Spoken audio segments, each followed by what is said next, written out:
मेरा नाम डॉक्टर सुरभि महाजन है। मैं MBBS किया है, अब मैंने MD इंटरनल मेडिसिन किया है और मैंने DM न्यूरोलॉजी किया है, जो PGI चंडीगढ़ से पास आउट हूँ मैं DM न्यूरोलॉजी में।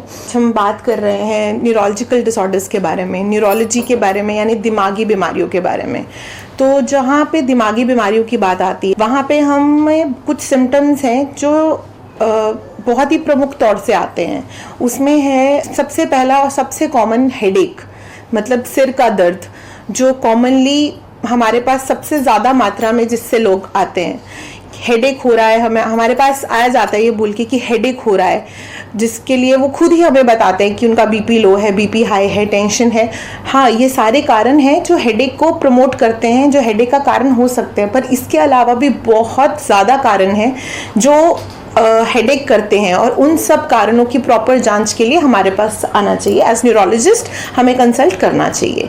उसके अलावा बीमारियां आती हैं, नसों की बीमारियां, चलने में तकलीफ होना, चलना धीमा होना, या चलते चलते अकड़न हो जाना, या फिर नसों की बीमारियां होना, मसल्स की बीमारियां होना, बैठ के उठने में प्रॉब्लम आना, चलने में प्रॉब्लम आना। उसके अलावा एक सेट ऑफ कैटेगरीज होता है न्यूरोलॉजी में, जैसे हम मूवमेंट डिसऑर्डर्स की बात करते हैं, जिसमें या तो शरीर में धीमापन आ जाता है या फिर शरीर में तेजी हो जाती है। तो कुछ नाम जो इम्पॉर्टेंट है मूवमेंट डिसऑर्डर्स में, वो हैं पार्किंसंस डिजीज जैसी बीमारियां, पार्किंसोनिज्म जैसी बीमारियां।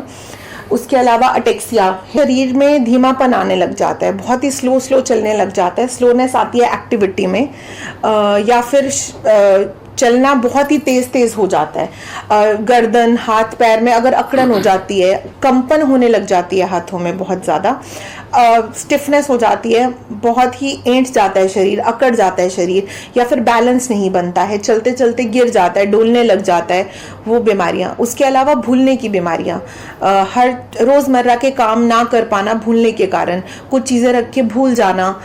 और आजकल की डाइट के अकॉर्डिंग, आजकल की लाइफस्टाइल के अकॉर्डिंग एक बहुत ही इम्पॉर्टेंट चीज़, एक बहुत ही इम्पॉर्टेंट बीमारी जो हम देखते हैं वो है स्ट्रोक।